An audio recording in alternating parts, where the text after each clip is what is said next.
Bienvenidos al análisis geopolítico de hoy, jueves 27 de agosto, en Geopolítica Diaria. Apenas horas después de que el director de la CIA abandonara Moscú tras una visita secreta, Ucrania retomó los ataques con drones contra la capital rusa, una señal de lo frágil que sigue siendo cualquier gesto de distensión entre Washington y el Kremlin. En el Golfo Pérsico, Irán y Omán avanzan hacia un corredor marítimo temporal en el estrecho de Hormuz justo cuando crecen las dudas sobre el paradero del líder supremo iraní. Y en Oriente Medio, la disputa por el desarme de Hamás se cruza esta semana con una nueva fractura diplomática entre Israel y un socio europeo.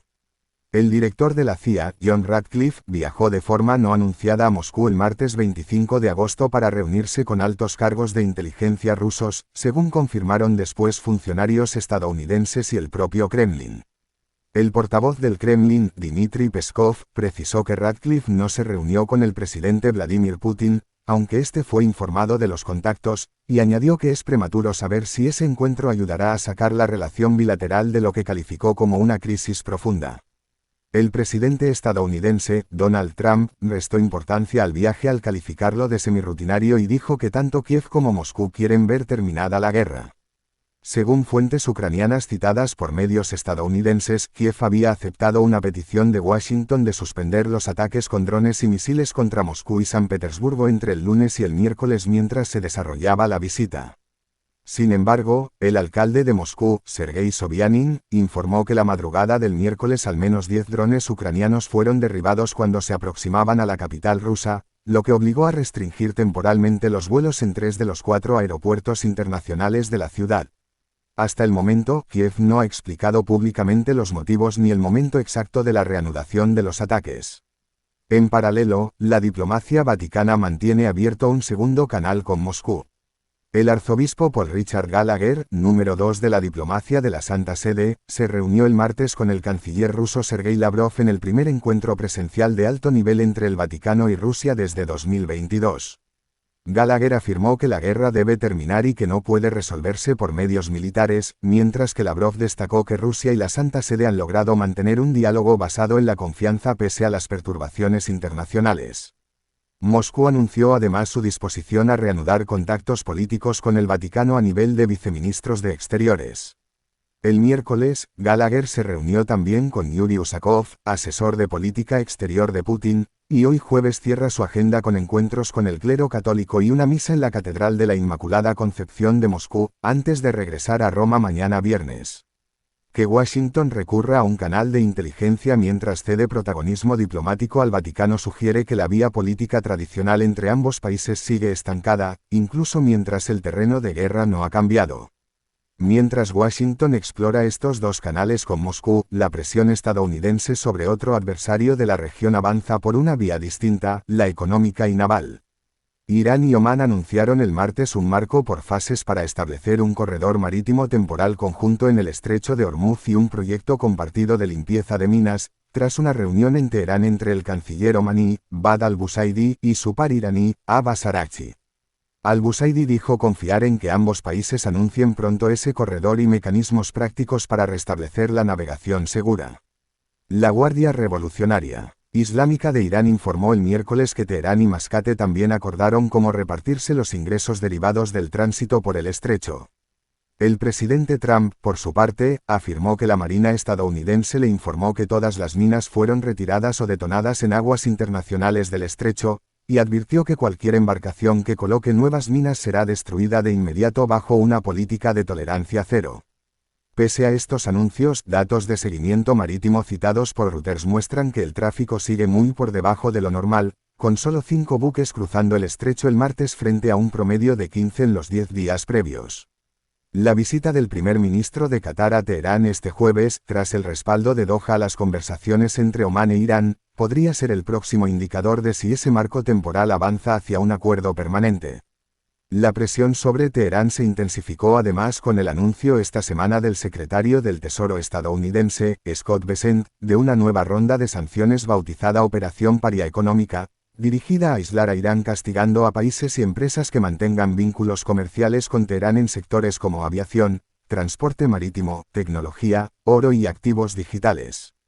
El primer ministro israelí, Benjamín Netanyahu, elogió la medida. A esta presión económica se suma una incógnita sobre el liderazgo iraní que complica cualquier negociación. La revista The Atlantic reportó esta semana, citando a varias fuentes dentro del gobierno de Irán, que el líder supremo, Mojtaba Jamenei, podría haber muerto o estar en estado de muerte cerebral a causa de las heridas sufridas en el ataque de febrero que mató a su padre, ya que no ha aparecido en público ni se ha difundido ninguna grabación suya desde que asumió el cargo hace casi 6 meses, y que incluso el canciller Araghchi habría reconocido no verlo desde entonces. El presidente Trump respondió el miércoles que no cree que Jamenei esté muerto, que fue herido de gravedad en el costado izquierdo del cuerpo, pero que sigue vivo, y añadió que si estuviera muerto sus colaboradores estarían montando un buen espectáculo porque siguen diciendo que consultan con él. Hasta el momento, ninguna autoridad iraní ha salido a desmentir directamente el reporte de The Atlantic, aunque medios estatales como Mehri Tasnim continúan difundiendo decretos y nombramientos militares atribuidos a Jamenei. La misma administración que impulsa sanciones y una demostración de fuerza en el Golfo Pérsico enfrenta un desafío paralelo en Gaza, donde el proceso de desarme de Hamás, otro eje central de la diplomacia de Trump, sigue empantanado y se cruza esta semana con una crisis diplomática entre Israel y uno de sus socios europeos. El canciller israelí, Gideon Saar, anunció el martes la expulsión inmediata de los representantes de los Países Bajos del Centro de Coordinación Cívico-Militar en Kiryat Gat, en respuesta a una ley neerlandesa que prohibirá desde el próximo mes el comercio con productos de asentamientos israelíes en Cisjordania, Jerusalén Oriental y los Altos del Golán. El gobierno neerlandés respondió que lamenta la decisión israelí, que la respetará, pero que no modificará la prohibición comercial y que sigue dispuesto a dialogar con su contraparte. Sobre el desarme mismo, el portavoz de la oficina de Netanyahu, Doron Spielman, insistió en que la evaluación de inteligencia israelí es que jamás sigue comprometido con reconstruir su aparato militar y no con un desarme genuino, por lo que Israel no retirará sus tropas de Gaza hasta verificar la entrega de armas. En Cisjordania, la organización israelí Rabinos por los Derechos Humanos denunció que colonos agredieron a varios de sus activistas el martes mientras, según la organización, soldados observaban sin intervenir. El ejército israelí no se ha pronunciado sobre el incidente. En el frente libanés, el jefe del Estado Mayor israelí, Eyal Zamir, dijo que continuará la persecución de los responsables del ataque del 7 de octubre de 2023 pese a los llamados de la Junta de Paz liderada por Estados Unidos a limitar los ataques a amenazas inmediatas. La respuesta que dé Países Bajos en las próximas semanas, y si otros socios europeos siguen el mismo camino pese a las represalias israelíes, será clave para medir el alcance real de esta fractura. Mientras Oriente Medio se reordena bajo la presión de Washington, en el flanco oriental de Europa es Moscú quien enfrenta un nuevo alejamiento. El primer ministro armenio, Nikol Pashinyan, presentó el lunes ante el Parlamento su programa de gobierno para el periodo 2026 a 2031 y confirmó que Armenia iniciará el proceso para solicitar formalmente el ingreso a la Unión Europea, con un referéndum previsto una vez presentada esa solicitud. Pashinyan aclaró, sin embargo, que Armenia seguirá formando parte de la Organización del Tratado de Seguridad Colectiva liderada por Rusia mientras no sea inevitable elegir entre ambos bloques. El portavoz del Kremlin, Dmitry Peskov, había advertido previamente que las normativas comerciales, sanitarias y aduaneras de la Unión Europea y de la Unión Económica Euroasiática son incompatibles entre sí. Los líderes de ese bloque euroasiático volverán a tratar la situación armenia en diciembre, una fecha que podría marcar el siguiente movimiento de Ereván en este equilibrio. Fuera de estos ejes de disputa entre grandes potencias, la guerra civil en Sudán sigue sin resolución alguna.